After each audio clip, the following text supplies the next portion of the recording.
at best of 3 ang ating laban for Homeboys. Isa na lang ang kanilang inaantay para ma-replicate ang kanilang performance during MPLI, and for Geek Fam, kailangan nilang redemption ngayon. Kailangan nilang mapigilan si Sword and the rest of Homeboys. Wow, Purify for Ryzel and no Purify naman para din sa Geek Fam. Ang daming problema ng problema ng Geek Fam this time around, especially when they saw the Pakito. Ang laki ng problema ng Minotaur. Ngayon, you also have to deal with the Pakito, you know, doing a lot of things on the backline. Kasi yung capability ni Pakito in this game is aside sa target siya for the Brody na parang parang mid shield in a way for Homeboys, yung backline assassination ng Pakito, kahit naka-fighter emblem yan, you cannot underestimate yung damage output. Nakita na natin to sa MPL Philippines, kahit naka-hunter strike lang, sobrang sakit ng Pakito. Mas ang hirap patayin yan kasi nga naka-sprint eh. Oh. So akala mo mababawian mo siya, biglang tatakbuhan ka lang. Oh, morning jog. Oo. If ever, training 6 a.m. jog, no? 6 a.m. jog. Doon makikita nga strength ng isang Pakito din. At ibig sabihin na naka-sprint, mabilis yung gustong gawing play. Survivable, mobile, diba? Oo. Lahat ng gusto mo sa isang XP laner, nakipakito eh. Saka nararamdaman nyo na nandito yung, yung ibang mga players. Meanwhile, Baloyski, kalahati ang buhay. Baloy, popping the bubble. Zanayo, susubok. Kinuha niya yung Lizard doon sa bottom side. So, level par agad. Alam ng Geek Fam, kailangan nilang i-limit yung presence ni Pakito rito. Na-freeze na siya ng wave actually. Ang ganda ng control din ni Luke dun sa may bottom lane. Para sa level 3 pero mauuna mag-level 4 actually yung Terizla. Si Nile, papasok sa may bandang loob. Pero wala muna mangyayari. Recall lang muna. Recall City. O kahit nga nasa bush si Sword, parang na yan, muscle memory. Oo. Ikang muscle memory na yan. So may kita natin na third objective ay pwede nang kuhanin at pwedeng simulan na, pero yung dalawang jungler natin ay mag-secure muna ng kanilang mga purple buff. So buff dependent din this time around. Parehas naman. Okay. At yung turtle, nire-reculan Wala niya. eh. Wala kasi silang gagawin sa isa't isa eh. Pag nagsapakan sila dito eh, hilang nila eh. Nagilang sila eh. Oh. Sayang kasi yung recall, pinipindot yan. Oh, kasi sabi nila, first turtle pa lang naman. Okay. Pasok ngayon si Sepat with the knockouts. Penalty zone on 2-2. First blood ay mapupunta kay Sepat. Habang gugo pa rin sina Sepat dito kay Bandan Luke. Nayo, pinap ngayon ang Rhythm. Pero buhay pa rin si Sorn. Masyadong makunat ang baka. At ngayon si Niall ang naging malambot. At nanaig ang baka sa pusa. Kakaibang mga mantika ang nakikita natin dito para sa side ng Homeboys. At sumakto din. Tama ba, midnight yung motivation roar? Ang daya nung may dalawang talon yung Homeboys. May penalty zone tapos may tabog pa ni may tabog pa ni Ribaka. Tapos meron pang heal. Meron pang heal. Again, survivable, may damage yung explain nila. It's same thing with Luke, pero essentially may Terizla rin kasi yung Homeboys. And to reiterate a point na sinabi natin kanina, lalo pa pag lumabas yung Flask of the Oasis mula dito kay Minotaur, it's the same thing din naman for Geek Fam. Nandun din naman yung sustain ni Florin. Pero ang dilemma mo kasi dito is hindi ganun kapalaban yung hero sila in comparison with Homeboys. Unlike yung mga Bruno, Pakito, Minotaur, lalabanan ka talaga niya all throughout the skirmishes. Kahit si Valentina, basta lumamang siya sa XP. Kasi hindi sila dependent dun sa heal na nanggagaling kay Florin. Yung mga heroes ng Homeboys, kaya nila sarili nila. So parang more on na latter part pa yung Geek Fam if ever pagdating sa palagan. So ito na naman si Son, parang pinagkaiba lang. Minotaur yung gamit niya ngayon. Tapos kanina Grak, pero parang ganun pa rin yung kanyang rotation. So tamang focus lang. Okay. Pero grabe, meet up place agad. Nagkakakitaan agad yung mga players natin. Wala muna mangyayari pero yung na-reset ba? Hindi. Tingnan mo, yung marksman tumutulong sa purple. Buti na lang kamo hindi na-reset yon dahil it will take time again for Geek Fam to get that, yung mga microseconds sa mga gano'n. Grabe. And Sorn, Ayun inaharapan. pag ina-atake, parang muntik mabait si Marky. Buti na lang may torn apart memory. Nakita si Chibi sa bush. Pero yung mga ganong moments, alam mo, pag nabatrip yung player, Parang gigil. may punish ka agad eh. Pwede atakihin eh. Ngayon, Sa bottom lane. ito yung binabanatan doon. Naku, lumalamang sa poke, boss. Ito yung, di ba nakikita natin ngayon, 1.4k gold lead si Homeboys. Knowing na ganitong posisyon at sitwasyon ng Geek Fam, ano kailangan nilang gawin? Laban Pero pa rin. mamaya, laban.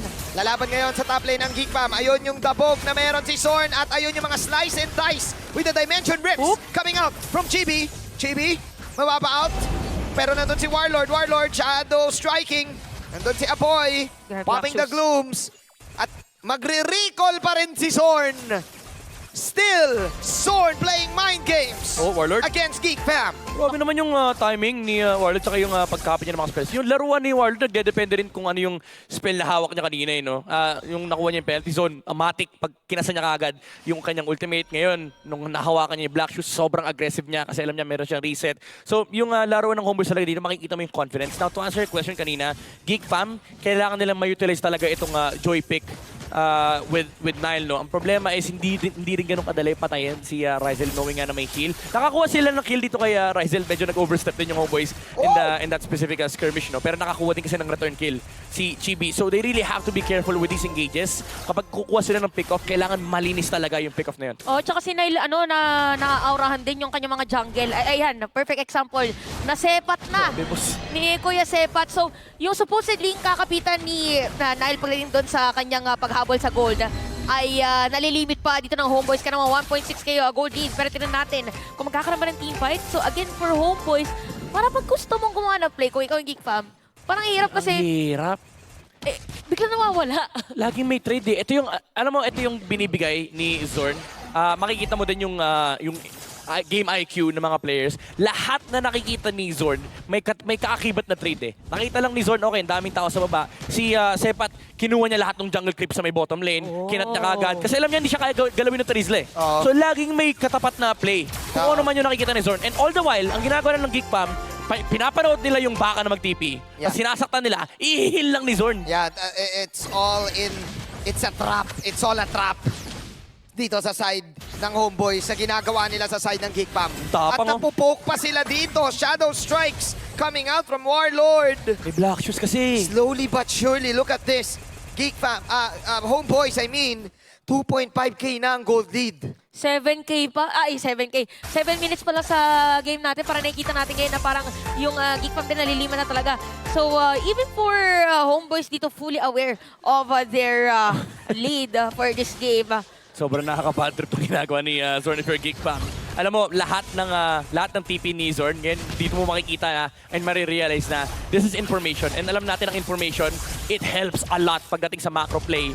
And ang ginagawa ng Homeboys dito, total resource control. Grabe. Jungle lang ang nagmamatter sa kanila. Every time na may papalag dito kay Zorn, may counterplay. It's either Sepat or si Chibi. Laging magkapalit na nasa opposite side ng map yung dalawa. And si Zorn, para siyang black hole dito para siyang gravity. Kinukuha niya lahat ng atensyon ng Geek Fam. All the while na kinukuha niya ay ang daming nakukuha pa ng Homeboys na mga objectives.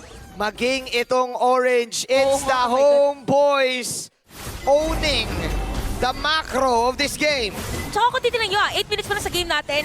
Again, ang lalim na napupuntahan dito ng Homeboys para sa ating laban. Again, for Geek Fam, inaantay natin dito yung magkaroon na ng farm and even for Nile na magkaroon na damage. All 3 turtles pupunta sa side ng Homeboys. And for Geek Fam naman, even na Nile ay nasisepat pa rin ni Kuya Sepat kung saan pag split push ka na eh. Usually Better. pa mga Joy, split push na eh. Better matchup din kasi yung Pakito si Joy. Alam natin nung actually nung binago yung shield mechanic ni Pakito. Ang hirap na rin for Joy Oo, ay, to okay. actually face up ito kay Pakito. Pero ganda ng talon! Nagdabog si Zorn dito, tatamaan si Marky. Pangalawa pang dabog mula kay Zorn. Zorn ngayon ay mawawala, mapapunish siya. Pero enough na yon. Dahil ang nakuha nila ay dalawa. That's Marky and Baloy out. Marky and Baloy out. Chibi and Zorn with the pick-off. Nakakuha ka na ng kill, nakakuha ka ba ng Torres sa may middle lane? Grabe yung zone. At saka yung trades na sinasabi ni Midnight kanina para sa side ng Homeboys. Hindi nila may-utilize talaga yung Joy. Ang problem nila dito, yung trabaho niya, it's to deal with the Bruno.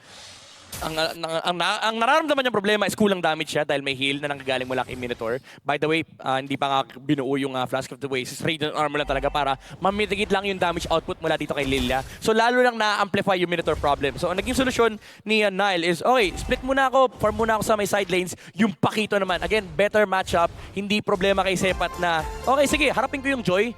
Basically, nawawala yung impact nung Joy for Geek Fam. Anong klaseng comeback ba ang pwedeng gawin ng Geek Fam dito? Ako talaga, na to eh. It's the Zorn game, it's the Sepat game. Ayan na naman! Nagdabog na naman! Si Luke ngayon ay kalate. Ang buhay dito, bumabanat-banat lang ng mga bola. Si Ryzel Warlord will take down. Luke, wala na rin si Niall at may rami pang recall. Yung stat ni Zorn dito, recall. Recall is real. Pag siya naging MVP, yung stat niya, recalls per game. Yun ang mangyayari dito sa larong to. Hindi na kay DA. Ayan, nakikita natin ngayon sa ating mga screen. Again, kanina yung statistics natin. Parang totoo nga yung 25 TPs per 0 seconds. Napakalala. 25 Di pa siya tapos. Hindi pa tapos. Oh Make my that goodness. 3,000 TPs per 1 minute.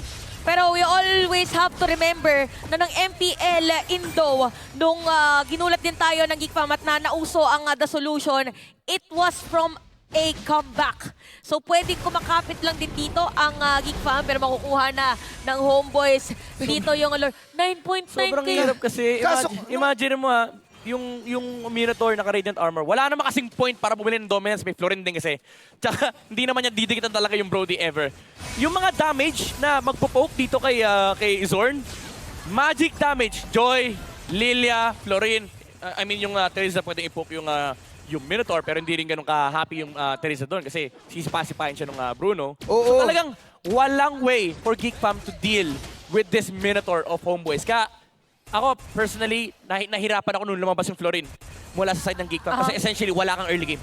Ayun o, nakikita ko yung kamay ni Zorn dun sa camera niya eh. Oo nga. Pindot na pindot eh. Ayan, pero tingnan natin kung makakadepensa ba dito. Lord sa may middle lane. Ilalaban nila to, pasok si Chibi ngayon. Chibi makaka-out pa, kalahati ang buhay ng Tori ngayon. Sepat makakapag-out. Nandun si Zorn sa bandang gitna. Si Zorn ba nawawala? Hindi. Actually, first time lumambot ang baka. But that is a tower. 2 towers are down for GeekFam. Mission accomplished for Homeboys. At mas lumaki pa ngayon ang lamang ng Homeboys. Pero nakikita na natin ngayon yung pwedeng damage output from Aboy naman of GeekFam. Yeah, may pokes naman pero kailangan nila hintayin pa yung combination of items. Probably the Divine Glaive para at least tawid yung damage dito kay Minotaur. Ang isa pang problema ng GeekFam, pinapasok na sila nung Nolan. Nakita natin si Chibi kanina, napa-black shoes kagad actually si Aboy kasi nandun yung assassination na manggagaling mula kay Chibi. Oh, Niall?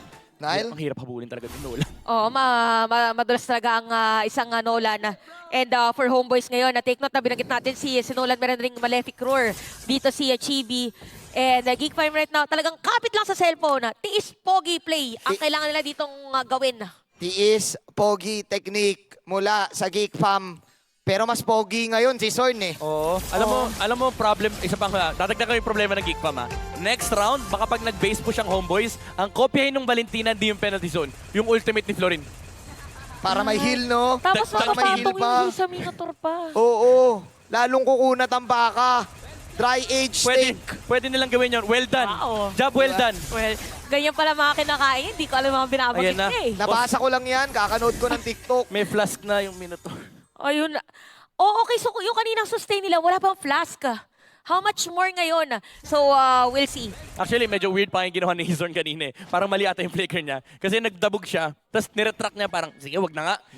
Maganda sana kung pinasok niya kasi baka nakapasok pa sa TV. Pero doon mo makikita yung prowess ng teamfight ng Homeboys dito. Si Zorn pa lang ang laki ng problema, but you also have to deal with Ryzel, Chibi. And of course, yung ginagawa ni Sepat na, sinesepat lang yung buong game. Ang ganda ng ginagawa ng Homeboys, by the way, hindi na tinutulak yung top lane. Oo. Wag kayo mag-farm. Bawal makakuha ng gold ang GeekFam at the moment. Hayaan nyo sila para maipit sila dun sa... Kasi pwesto. namamatayan yung wave na yan, may isang lane na hindi na-perform ang GeekFam. And 5 players are inside the base. Samantalang si Chibi at si Ryzel, kanina pa yun enjoy yung jungle ng GeekFam. It's a low-scoring game kung iisipin mo. Pero wala na akong masabi pa. The Malaysian Beep, mga kaibigan. The new Malaysian sensation. Zorn. The new Malaysian sensation. Grabe si Zorn. Oh, ay, totoo nga yung sinabi ka natin kanina na if ever man na kung may makaka-kampi ka na tank if ever. Oh, sana ganyan, no? Sana ganyan. Sana ganyan lahat ng Oo. tank. Para nakikita ko kayo naglalaro Wala minsan naman. eh. Hindi naman Parang si Batters may yun. pinaliligan kayo Wala eh. sinasabi. Hindi naman si Batters yun. Nice, Grabe ka naman, Oh, eh. grabe Pero naman. ito, masasabi ko, prime Zorn. Prime grade. Oo, dati parang mga kufre yung ginagamit niya. Ayan na, Oh, tumalon. Okay, tinalunan muna yung hangin. Tumalon din si Warlord. Ito na, magkakadabugan ba? 10K, 8K, Zorn! Lord. Ayan na, nagtabog! Zorn to be alive, pero nawala ngayon siya because meron din naman ang immortality kaya na-burst down siya ng GeekFam. Sabi ng GeekFam, kalma ha. Kalma lang kayo. Merong tinatawag na comeback. May word din na comeback kasi. To be fair, medyo maaga yung talon niya. Wala pa sa loob yung Lord tsaka minions. So hindi rin makapasok kami. Yung mga kampanya parang, teka lang pre, nagre-red pag tinitira namin. Alam mo yung pag tinitira mo yung mga hero ng kalaban, nagre-red yung base ng kalaban, meaning naka-target lang sa yung tower. Lahat sila ganun yung naramdaman eh. Tas may sound quake, quake. May sound effects, may sound Oo, effects. maririnig pa natin yun. Kita mo yung lakad nila eh, parang, teka, di kami makapasok. Oh, teka lang, parang yung masakit pa yun if ever Oo, na masakit tumagal yun. sila sa team fight. So ngayon naman, ito nakikita natin yung sinabi nating comeback na binagat ni Manjing kanina. Again, for Geek Fam, nung nanalo sila nung MPL Indon, nung kanilang MPL, from a comeback din yun, talagang kapit Oo. sa cellphone depensa. Ngayon na nakikita natin ngayon, parang ganun ulit ang gusto nilang gawin Yeah. against Homeboys. So kung ikaw ang Homeboys, kailangan ano ka muna? Bawal ka manggigil. Kailangan, kung ikaw si Baloy dito, i-channel niya na ang inner gutom. Gutom na yan eh. Kailangan imaginein niya yung lasa ng sinangag, ng chiksilog, ng adobo, ng sinigang. I-imagine niya na ngayon. Para ikaw naman yung nag-i-imagine ng pagkain. Dinner time na kasi. Parang nagutom ka din dun. Dinner time na kasi. Kumbaga sabi niya, puro na lang kasi ako spicy food eh. Kumbaga na-miss ko na yung lasa ng mga food trip dito sa Pilipinas eh. Yung kwek-kwek, yung isaw. Kumbaga kailangan nang i-imagine lahat ni Baloyan para makambak yung laban na to. Alam mo, para dito sa sa Geek Fam, noon na yung mga na nga nila, yung mga naging games nila before ay ganun, ibig sabihin, para habang na-extend nila yung laban yan, nagka-calculate na sila kung paano sila makakabawi sa ganitong klaseng sitwasyon. May Divine Glaive na yung Valentina, so baka pwede niyang i-consider na kopyahin yung Electrifying Beats, tapos pasukin niya yung Diretso, no? Brody instead of the penalty zone, kasi medyo underwhelming na yung penalty zone. Considering na yung heal nung Florin ay minimitigate talaga lahat. Basically, negated lahat ng damage output ng Homeboys. Eto na, Kailangan mo dito sustain DPS na eh. si ano din, si Marky din nag-DHS na siya. Oo, para kumuguhit. Nang papalambot ng baka. Oo. Uy, pula to si Ayun na. Warlord. Ay, si Nile. Okay, lumabas si Niall. Okay. Op, Patayan germs, mga kaibigan. damage check. Uy, pero ayun, dinadamage check ni Aboy. Pero sakit na ni Aboy Kumakate yung mga sagugulaman Eto na, feeling ko ito na yung magiging sagot. For Geek Fam, parang kailangan nila ngayon is ipilit din na makontest or maagaw at ma-steal itong Lord. Kailangan mahuli itong Bruno. Ang dilemma ng Geek Fam is ang huhuli sa kanya is si Luke. May Purify si Rizel, so he Oo has the nga capability pala. to just micro around the Terizla. Pero meron din namang Joy ang Geek Fam. Kailangan niya mag-focus part dito kay Rizel. Ang isang concern Aray. dito Uy. is again yung Minowan's Fury mula kay Sword. Uy, patay si Aboy. Uy, Oh my God, binabangan yung Black Shoes ni Aboy. Nagdabog. Zorn. Wala Ayun, nang Black dabog, Shoes din. pero palado si Aboy dito. Black Shoes din. Okay, flicker outlook. Hindi makakahuli doon sa penalty zone. Walang mamamatay. Pero nakikita mo yung outplay ni Warlord kay Aboy. Grabe yung duo ng Homeboys. Talagang, alam mo yung ginagawa ng dalawa sa Homeboys? Literal na, gamitin nyo sa amin lahat, mga micro namin kayo. O minamicro eh. Mga kaibigan nyo sa likuran, trabaho lang kayo. Oo, micro mechanics is real. Sige, kami bahala. Nandito kami sa may harap. Kayo bahala kuhanin yung Yeah. Lord. Kaya naman makikita natin ngayon, this is another Lord, our third Lord of our game.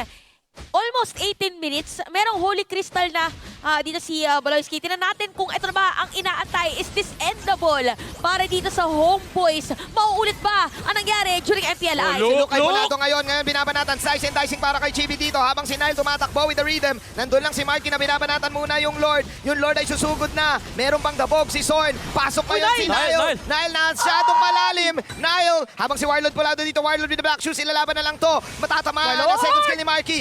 Pulado si Warlord at nawala. Rizel! Batay